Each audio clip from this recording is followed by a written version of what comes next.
it's so not so much the stories that I get from the individual piece that we have here, it's the stories that they bring out in the people that come in to visit. And whether it's...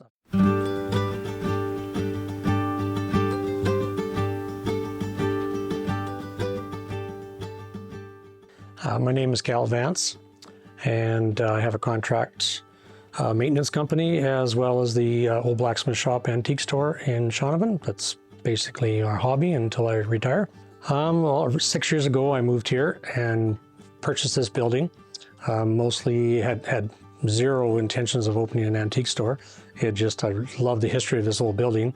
My wife and I both love old houses and old buildings and the stories and everything that go with them.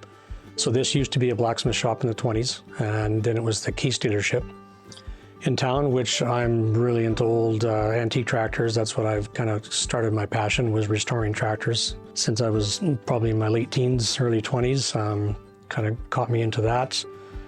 We were mostly going to build this front section just kind of as a little man cave, someplace to put the old cars and tractors to sit up here. And I don't know, we just kept talking and more things morphed into it and decided to end up putting up an antique store. And plus I'd sell lots of old tractor parts for different clients I have, and yeah, that basically turned into this. They all have stories. Can't think of one that really stands out. I just remember as a kid following my dad around to auctions all the time, and I just hang out and listen to the old guys around some of the old equipment and listen to them to talk about the old days and all that. Those old stories just intrigued me so much. And in here, I mean, every piece that we get has one. It's just, I don't know, I guess just the biggest thing I really enjoy is when people come in here and start reminiscing when they're in here. And it's not so much the stories that I get from the individual piece that we have here, it's the stories that they bring out in the people that come in to visit.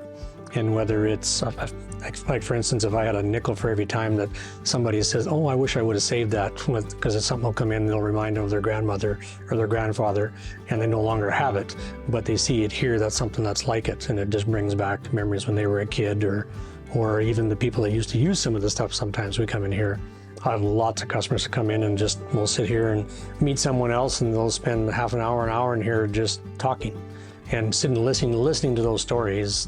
Just feels good to have some place to facilitate for people to bring back some of their childhood. So physically, we're at 195 2nd Avenue West in Shaunavon. My wife does all the internet stuff, so I'm not really great at all those things. But so we are on Facebook at the Ole Blacksmith Shop and Shaunavon Antiques. We're currently working on to have our own website. We do have some stuff on Shop Southwest right now as well. We also have an eBay store. But we're currently trying to, for this fall, we hope to have our own website up and running where people can actually go in and do a virtual tour and shop right in the store. About antiques or just in general? In general. In general. Patience when opening the store, and just all the stuff that comes in, just make sure you got a bucket load of patience. And just, there's a lot of things we never thought of when we first started opening up, but that both of us are pretty grounded, so that's kept us where we're hopefully where we're headed to and where we've been.